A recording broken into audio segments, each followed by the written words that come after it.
Right, so in this next video, we're going to go through all the different options that you have per module. There are 4 different types of options that you have. So first off, we have type options. That's quite simply by opening up the dynamic components menu options, clicking on component options while you have the module selected. You can change the appliance that you can find in the module. So it changes based on what you choose.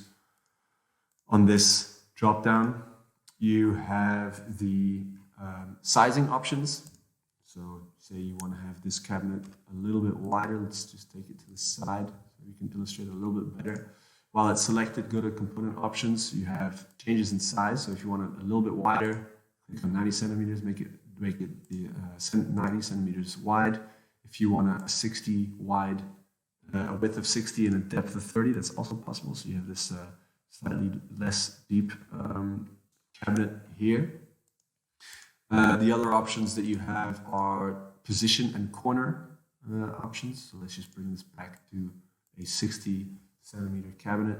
Say you want to have this on the right corner, go to corner, drop down, click right, and then you can see it changes. I think as well on the kitchen cabinets, you can even have a inside corner. If you just click here, no. If you click inside, it changes into an inside corner, and you can place a cabinet in the kitchen there and there. And the last option is color.